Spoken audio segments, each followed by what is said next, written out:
बात का आगाज पाकिस्तान की सियासत से करते हैं। क्या ये इतलात दुरुस्त हैं कि चेयरमैन पीटीआई इमरान खान साहब को गिरफ्तार करने की कोशिश की जा रही है? जो है एक इजलास हुआ है जिसमें गिरफ्तारी का मंसूबा बना है। ये मैं नहीं कह सकता कि ज़रूर गिरफ्तार करेंगे, मुमकिन अफवाहें फैला रहे हों, क्योंकि कैफियत ये है कि अंदर पार्टी में इख्तलाफ है।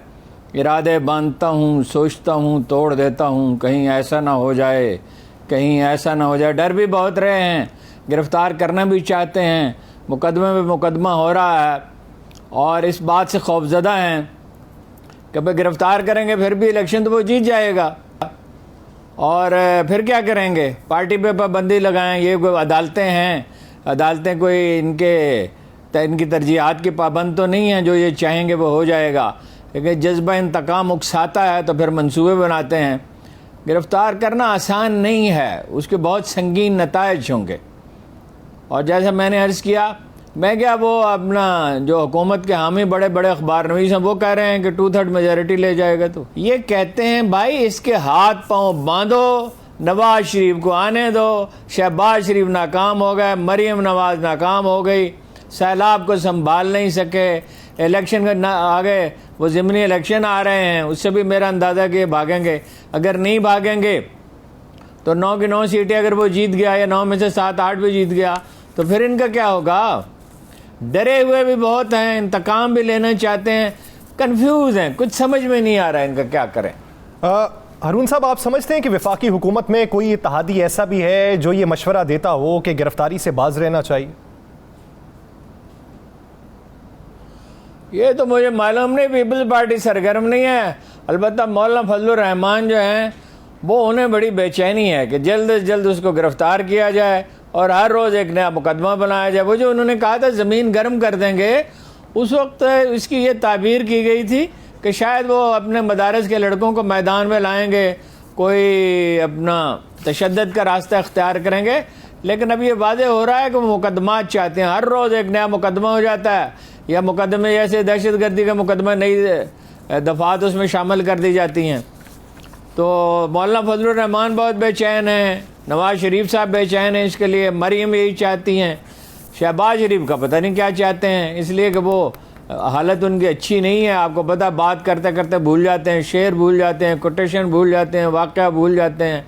फिर साथ वाले से पूछते हैं वो क्या था वो शेर क्या था, वो वाक़या क्या हुआ था, वो कब हुआ था, वो जो इसका ये मतलब है, इसका क्या, वो कौन सा क्या कोटेशन थी उसकी। तो उनके बारे में तो मैं नहीं कह सकता, लेकिन नवाज शरीफ यही चाहते हैं, फजलुर रहमान यही चाहते हैं, मरीम यही चाहती हैं, राना सनाउल्लाह यही चाहते हैं। लेकिन ये है कि मेरा ख्याल है कुछ लोग तो कह रहे होंगे भाई ये अपना रिस्क न लो, इसमें बड़ी तबाही हो जाएगी। हारून साहब, आप क्या समझते हैं, खान साहब के काफिले की गाड़ी में जो आतिशज़दगी का वाक़या पेश आया था कल, ये किसी मंसूबे का हिस्सा हो सकता है? बिल्कुल, उसकी तफ्तीश होनी चाहिए। उस पर खामोशी क्यों है, उस पर तफ्तीश क्यों नहीं हो रही? पीटीआई को भी मुतालबा करना चाहिए। इसलिए जैसे मैंने कल आपसे कहा था कि वो आग जहाँ भड़की इतनी तेज़ी के साथ, शॉर्ट सर्किट से वहाँ इतनी तेज़ी से आग नहीं भड़क सकती, लिहाजा उसकी तफ्तीश हो तो फिर हम कुछ अर्ज करें। लेकिन ये इस हुकूमत से क्या उम्मीद हो सकती है, इसकी तफ्तीश कराएगी वो? हारून साहब, मौलाना फजलुर रहमान साहब ने ये कहा था कि हम इनके लिए ज़मीन गर्म कर देंगे, इनकी तितलियों के तलवे जो हैं वो सकत नहीं ला पाएंगे। क्या ये मुराद मुकदमात के हवाले से थी? ये देखे, अब तो ऐसे ही लगता है वो अपना दूसरा दबाव के दूसरे हरबे भी हो सकते हैं। वो देखिए, उनका ये ख्याल है कि ये जो वर्कर हैं इनके, ये जेल नहीं जा सकते, मसाइब नहीं सह सकते, तवील एजिटेशन नहीं कर सकते। कुछ लोग ऐसे हैं वाकई कमज़ोर हैं, लेकिन बहुत से लोग गिरफ्तारी पेश करने के लिए तैयार होंगे और मसाइब से गुजरने पर आमादा होंगे। और वो घर से निकला, उसने कोई एजिटेशन की अपील नहीं की, और लाखों लोग जो हैं घरों से बाहर निकल आए। और कई एक से ज़्यादा मौके पर ऐसा हुआ कि किसी अपील के बग़ैर, फिर ये पाकिस्तान में पहली बार हुआ है कि एक जगह जलसा हो रहा है और मुख्तलिफ़ शहरों में जलसे सुने जा रहे हैं, और लाहौर में ख़ास तौर पे, कराची में भी बहुत, पेशावर, गुजरांवाला, मुल्तान, हैदराबाद, पेशावर, हर जगह पे। तो वो अंदाज़ा उनका ये था कि भाई ये अनपॉपुलर हो चुके हैं। कोई सर्वे वगैरह भी सुना कराए थे, पता नहीं किस किस्म के वो सर्वे थे। अगर किसी बाकायदा अदारे से सर्वे कराए होते तो उन्हें बताते कि ऐसा भी अनपॉपुलर नहीं है। हर हुकूमत अनपॉपुलर होती है कुछ अरसे के बाद। बावजूद इसके कि हेल्थ कार्ड जारी किए थे, कोरोना से ठीक फाइट किया था और 9 lakh Benazir income support programme में से गैर मुस्तहिक लोगों को निकाल दिया था। और भी कुछ ये अपना नौजवान प्रोग्राम जो बनाया था, नौजवान पाकिस्तान प्रोग्राम, घरों के लिए काम शुरू हो गया था। कोई कितने हज़ार घरों के लिए ख़ुव्वत को पैसे दे दिए गए थे, उन्होंने कुछ काम भी किया।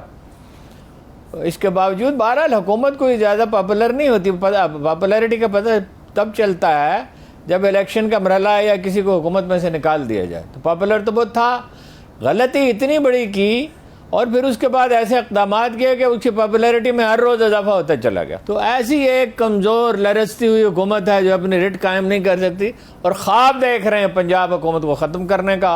वो ख़त्म हो, इमाम ख़मीनी की तरह नुज़ूल हो, नवाज शरीफ का बड़े बड़े जलसे हों, तो बस ये हसरतें दिल की मुजस्सम नहीं होने पाती, ख्वाब बनने नहीं पाता कि बिगड़ जाता है।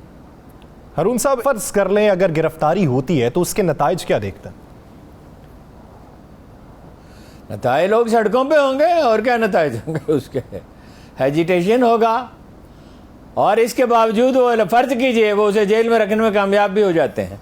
अव्वल तो अदालतें किस लिए हैं, तो इसके बावजूद वो इलेक्शन जीत जाएगा और 2/3 मेजॉरिटी के साथ जीत जाएगा। अगर वो बनी गाला में बैठ के, आज एक हुकूमत के बड़े पुरजोश शामी ने कहा वो बनी गाला में बैठ के पंजाब की हुकूमत चला सकता है, पख्तूनख्वा की चला सकता है। और इसके अलावा जिसका जिक्र उन्होंने नहीं किया, गिलगित और बल्तिस्तान और आज़ाद कश्मीर की हुकूमत चला सकता है, तो मरकज़ की हुकूमत क्यों नहीं चला सकता? फ़र्ज कीजिए उसे नाअहल भी करार दे दें, गिरफ़्तार भी कर लें, इलेक्शन भी ना लड़ने दें। एक बचगाना ख्वाब है। ये वो ख्वाब हैं जो दिन की रोशनी में देखे जाते हैं, ये पूरे होने वाले नहीं हैं। उससे बात ही करनी होगी, इलेक्शन ही कराने होंगे और कोई चारा नहीं। इलेक्शन लेट हो जाएंगे, सैलाब की वजह से सिंध में तो बहुत बुरी हालत है और जनूबी पंजाब में भी बहुत नुकसान हुआ है, पख्तूनख्वा में भी हुआ है, बलूचिस्तान में बड़ी तबाही आई है। तो ज़ाहिर है इलेक्शन ताख़ीर से होंगे और इस असना में डिलीवर ये नहीं कर सकते, महंगाई और बढ़ेगी। हारून साहब, आपने आज देखा कि आज जो फैसला हुआ उसके नताइज तो आवाम के सामने, वो तो मैं बार बार आपको तफसील से बता चुका हूँ। देखिए, अदालत जो है वो सारे आस्पेक्ट देखती है। मतलब उन्होंने कहा तफ्तीश में शामिल हो जाएं, तो ये ज़रूरी है, तफ्तीश में शामिल होना ज़रूरी, मगर साथ ये भी कहा तफ्तीश ठीक होनी चाहिए और उसी मरहले पे ख़त्म कर दें। वो तफ्तीश क्या है, उसमें तफ्तीश क्या करनी है? तकरीर है, तकरीर। और इसमें उन्होंने वजाहत भी कर दी थी उसी दिन, उसी वक्त, उसी तकरीर में कि कानून के मुताबिक कार्रवाई करेंगे। देखिए ना, वो अदालत में जा सकते हैं कि ये जिस अदालत ने यह फ़ैसला दिया उसकी शहबाज गिल की जाने का, जिस्मानी रिमांड का, तो ये फ़ैसला वो अदालत में जा सकते हैं हायर कोर्ट में कि भाई ये कानून का मुताबिक नहीं है। इस तरह की कोई, इसकी तरह की नज़ीर बहुत कम होगी, शायद कोई नहीं होगी, एक भी नहीं होगी। और उसमें तशद्दुद हुआ, तशद्दुद तो वो साबित कर सकते हैं।